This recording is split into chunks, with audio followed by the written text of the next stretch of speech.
कहानी की शुरुआत में प्रिंस चार्मिंग फार फार अवे के लोगों को नाटक दिखा रहा होता है, जिसमें कि वो प्रिंसेस फियोना को बचाने जाने की स्टोरी दिखा रहा होता है और श्रेक को विलन दिखाता है।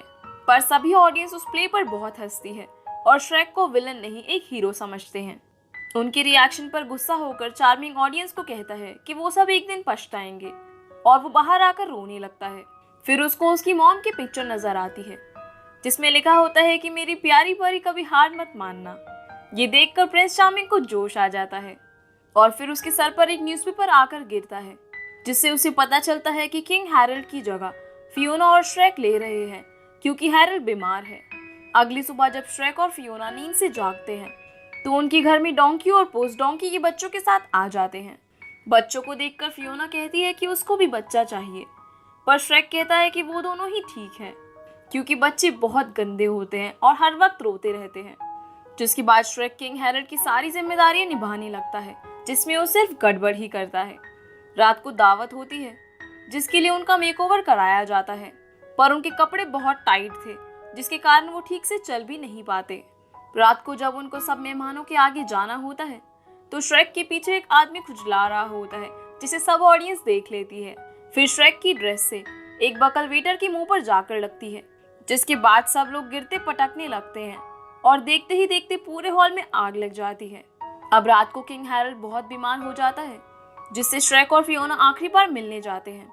हैरल्ड उसे कहता है कि उसका आखिरी वक्त है और अब उसकी जगह एक नया राजा होना चाहिए और उसकी जगह सिर्फ श्रेक ही ले सकता है। पर श्रेक पिछले दिनों के एक्सपीरियंस को याद करके तंग आ गया होता है और कहता है कि वो राजा नहीं बन सकता, वो अपनी स्वाम्प में वापस जाना चाहता है।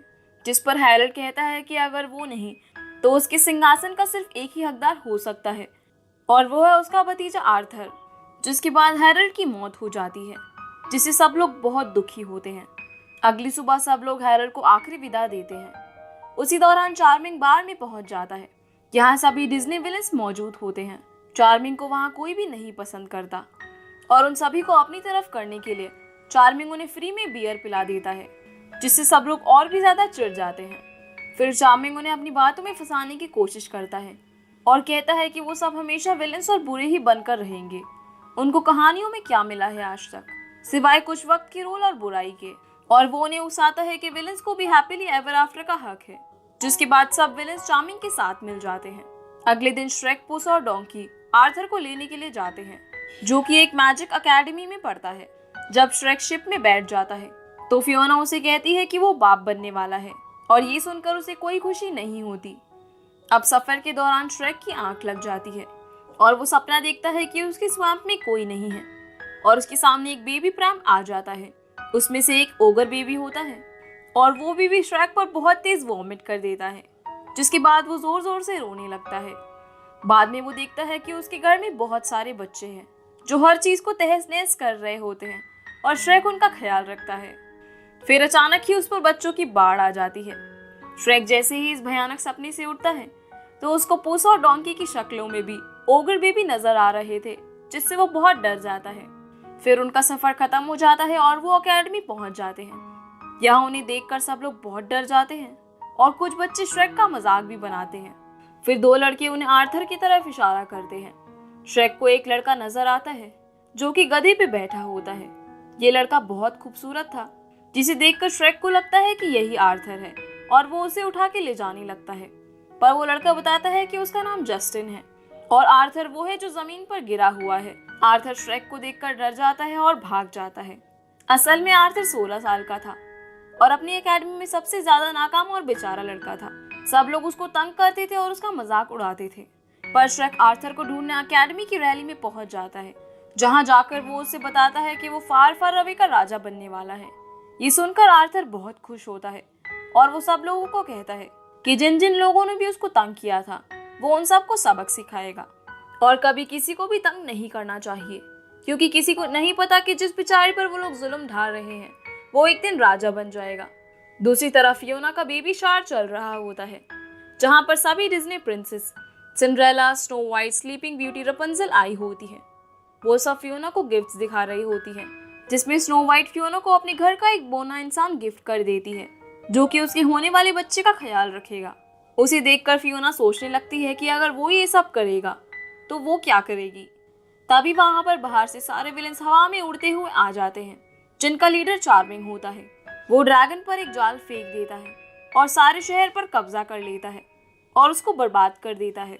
उससे बचने के लिए फियोना और सभी औरतें एक सीक्रेट डोर से होते हुए महल के नीचे चले जाते हैं और उनकी जगह फेरी टेल क्रीचर्स आकर बैठ जाती है। जब चार्मिंग उनसे पूछता है कि श्रेक कहाँ है, तो पिनोकियो बहुत मुश्किल से उसे अपनी बातों से टालता है ताकि उसकी नाक बड़ी ना हो जाए और सबको सच ना पता चल जाए। पर पिनोकियो की बातों से तंग आकर एक पिग के मुंह से सच निकल जाता है और वो उनको सब कुछ बता देता है। वहीं दूसरी तरफ आर्थर बहुत खुश हो जाता है कि वो किंग बनकर अच्छी जिंदगी जिएगा, जिसमें बस खाना पीना और राजकुमारियां ही होंगी। और श्रेक भी उसे इस जिंदगी के लिए बहुत लुभाता है, लेकिन पुस और डोंकी उसे अपनी बातों से सच बता देते हैं कि वो राजा बनने के बाद एक बहुत ही जिम्मेदार और हर वक्त बिजी रहने वाला इंसान बन जाएगा, जिससे डर के वो शिप का व्हील दूसरी तरफ घुमाने लगता है, क्योंकि वो इस बात से बहुत डर गया था और अब चाहता था कि उस पर जिम्मेदारियां ना आए। पर श्रेक कहता है कि वो उसे वहां से ले जाकर ही रहेंगे और वो दोनों व्हील पकड़कर लड़ने लगते हैं और व्हील टूट जाता है, जिससे वो लोग एक चट्टान से टकरा जाते हैं और अनजान जगह पर पहुंच जाते हैं। आर्थर उनसे दूर भागने लगता है, जिसके पीछे श्रेक, पुस और डोंकी भी आ जाते हैं। रास्ते में उनको एक बूढ़ा आदमी मिलता है जिसका नाम है मर्लिन। मर्लिन आर्थर के स्कूल का एक रिटायर्ड टीचर था और एक जादूगर भी था। मर्लिन को नर्वस ब्रेकडाउन होने की वजह से स्कूल से निकाल दिया गया था और वो बहुत ही अजीब हो गया था। वो हर वक्त अलग अलग थेरेपीज की बातें ही सुनाता रहता है। रात को मर्लिन उनके लिए एक आग जलाता है जिसमें उनको विजन्स आने थे। श्रेक को उसमें एक बेबी प्रैम नजर आता है और आर्थर को उसमें एक पंछी और उस पंछी के पिता नजर आते हैं, जो कि उस छोटे पंछी को छोड़कर चले जाते हैं। जादूगर होने के बावजूद भी मर्लिन इस विजन को बकवास कहता है और अपनी झोपड़ी में चला जाता है। बाद में आर्थर और श्रेक आपस में बातें करने लगते हैं। आर्थर के विजन में छोटा पंछी आर्थर खुद था और बड़ा पंछी उसके फादर, जो कि उसे छोड़कर चले गए थे। जिसके बाद श्रेक कहता है कि उसके फादर भी अच्छे नहीं थे, वो उसको हमेशा खाने के बारे में सोचते थे और श्रेक को मिर्च मसाला लगाकर सुलाते थे। इसके बाद श्रेक और आर्थर की दोस्ती हो जाती है। श्रेक कहता है कि उसको बच्चों से डर नहीं लगता, वो डरता है खुद के एक बुरा बाप बनने से।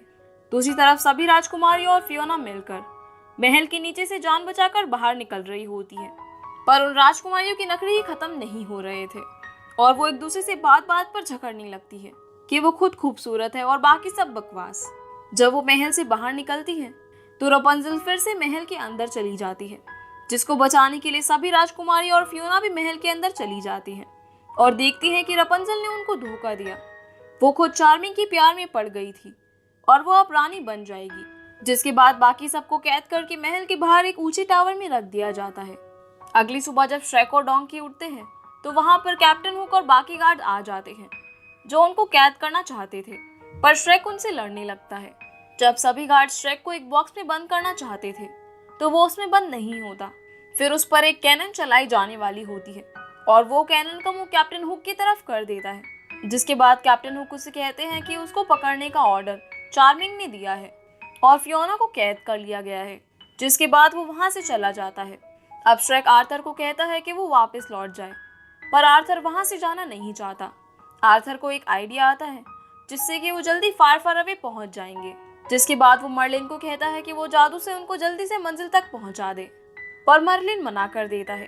फिर आर्थर जोर जोर से रोने लगता है और मर्लिन को कहता है कि वो नहीं जानता कि वो किस चीज से गुजर रहा है और उसकी जिंदगी कितनी मुश्किल है। ये सब देखकर मर्लिन को तरस आ जाता है और वो उन पर जादू करने के लिए तैयार हो जाता है। असल में आर्थर ने ये सब ड्रामा किया था ताकि वो लोग जल्दी से फार फार अवे पहुंच सके। मर्लिन के जादू से सब फार फार अवे तो पहुंच जाते हैं, पर यहाँ पर डोंकी और पुस की बॉडी में उनकी आत्माएं बदल जाती है। फिर सब लोग शहर में चले जाते हैं। यहाँ सब कुछ बर्बाद हो गया था और लोग खुलेआम लूटपाट कर रहे थे। वहां जाकर वो पिनोकियो को देखता है, जिसको एक बॉक्स में बंद कर दिया गया था। पिनोकियो उन सबको एक फ्लायर दिखाता है जिसमें बताया गया होता है कि आज रात चार्मिंग एक नाटक करने वाला है जिसमें श्रेक उसका विलेन होगा। असल में ये सब चार्मिंग की एक चाल थी, जिसके हिसाब से वो श्रेक को मार देना चाहता था, पर वहां पर सोल्जर्स आ जाते हैं। सोल्जर्स से बचने के लिए डोंकी की बॉडी में पुस उनके सामने अपना मासूम सा चेहरा बनाता है, पर इस बार उसकी चाल कामयाब नहीं होती। फिर आर्थर उन्हें कहता है कि आज रात के शो का विलेन श्रेक है, इसीलिए वो उसे पकड़ नहीं सकते, क्योंकि एक्टर के ना होने से शो खराब हो जाएगा। इसके बाद वो सोल्जर्स उन्हें छोड़ देते हैं। फिर श्रेक चार्मिंग के रूम में चला जाता है। यहाँ वो अकेला होता है, पर चार्मिंग बहुत चालाक था। उसने अपनी मॉम की डॉल के अंदर एक बटन लगाया हुआ था, जिसे दबाते ही वहां पर सोल्जर्स आ जाते हैं और उनको पकड़ लिया जाता है। आर्थर को चार्मिंग से बचाने के लिए श्रेक कहता है कि आर्थर को राजा बनाने के लिए नहीं लाया गया, उसका तो बस श्रेक ने इस्तेमाल किया था ताकि वो खुद राजा बन सके। ये सुनकर आर्थर को बहुत बुरा लगता है और चार्मिंग उसे छोड़ देता है और श्रेक और बाकी सबको पकड़ लिया जाता है। पुस और डोंकी को उस जेल में भेजा जाता है जहाँ पर सारी राजकुमारी और फियोना कैद थी। जेल में जाकर भी सभी राजकुमारियों के नखरे खत्म नहीं हो रहे थे और वो आपस में लड़ती रहती हैं। स्नो वाइट कहती है कि वो बहुत ही खूबसूरत और हॉट है, उसको ऐसे कैद में नहीं रखना चाहिए। फियोना उन्हें कहती है कि वो कब तक हाथ पर हाथ धरे बैठे रहेंगे, उनको खुद को बचाने के लिए कुछ करना चाहिए। जिसके बाद सब राजकुमारियां सो जाती हैं और सिंड्रेला खुद सच के बैठ जाती है। वो ये सब इसलिए कर रही थी ताकि उनको कोई बचाकर ले जाए, पर फियोना कहती है कि इस बार उनको खुद ही बचना होगा। अब स्नो वाइट कहती है कि उन जैसी प्यारी राजकुमारियों के अलावा वहां पर सिर्फ एक बूढ़ी औरत ही है, जो होती है फियोना की मदर लिलियन। लिलियन को ये सुनकर बहुत गुस्सा आ जाता है कि स्नो वाइट उसे बूढ़ी कह रही है और वो अपने सर से ही जेल की दीवार 2 बार तोड़ देती है। फिर सब लोग प्लान बनाकर अलग अलग हो जाते हैं, जिसमें राजकुमारियां महल के अंदर दाखिल होंगी और पुस और डोंकी सभी फेरी टेल क्रीचर्स को बचाएंगे। प्लान के हिसाब से स्नो वाइट महल के आगे बैठकर गाना गाने लगती है, जिससे वहां पर बहुत सारे पंछी और जानवर आ जाते हैं। तभी वो उनको महल के बाहर पहरा दे रहे 2 ट्रीज पर जाने को कहती है, जिसके बाद सब वहां चले जाते हैं और सारी राजकुमारियां महल के अंदर घुस जाती हैं। दूसरी तरफ पुस और डोंकी सभी फेरी टेल क्रीचर्स को भी बचा लेते हैं। फिर फेरी टेल क्रीचर्स अपनी टीम का नाम डिसाइड करने लगते हैं कि तभी उनको आर्थर नजर आता है, जो बहुत निराश होकर वापस जा रहा था। पुस और डोंकी उसे बताते हैं कि श्रेक ने सिर्फ झूठ बोला था उसकी जान बचाने के लिए, जिसके बाद आर्थर भी उनकी मदद के लिए मान जाता है। रात को प्ले शुरू हो जाता है, जिसमें रपंजल फियोना का रोल प्ले कर रही थी और प्रिंस चार्मिंग खुद का, और श्रेक को विलन बनाया जाता है। पर श्रेक जैसे ही स्टेज पर आता है तो ऑडियंस उसे देखकर खुश हो जाती है। जब चार्मिंग गाना गाने लगता है तो श्रेक कहता है कि क्यों ना पहले वो उसे मार दे, फिर ये बकवास गाना गा ले, जिसके बाद सब लोग हंसने लगते हैं। अब वहां पर फेरी टेल क्रीचर्स भी आ जाते हैं। उसी वक्त जिंगी रपेंजल के बाल पकड़ के टावर से नीचे गिरता है और यहाँ हम देखते हैं कि रपेंजल असल में टकली है और इसने विग पहनी हुई थी।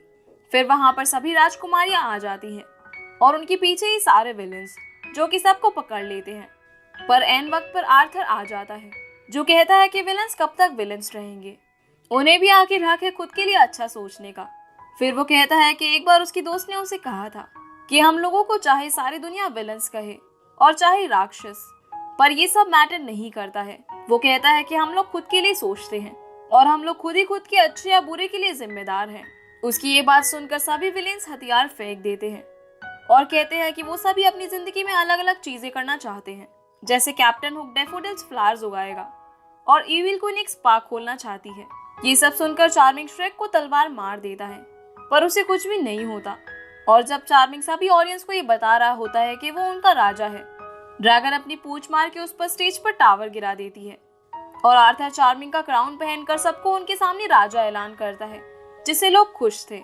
बाद में वहां पर मरलिन आकर डोंकी और पुस की बॉडी में उनकी आत्माएं ठीक कर देता है और आखिर में फियोना और श्रेक अपनी स्वाम्प में चले जाते हैं, जहां उनके 3 बच्चे होते हैं और वो उनको बहुत प्यार करते हैं, जिनको पालने में उनकी मदद लिलियन, डोंकी और पुस करते हैं। इसके साथ ही ये मूवी यहीं पर खत्म हो जाती है। तो गाइज ये थी आज की वीडियो एंड आई होप आप लोगों को वीडियो पसंद आई होगी। तो वीडियो को लाइक कर चैनल को सब्सक्राइब जरूर कीजिए। तो आपसे फिर मिलते हैं अगली वीडियो में, तब तक के लिए गुड बाय।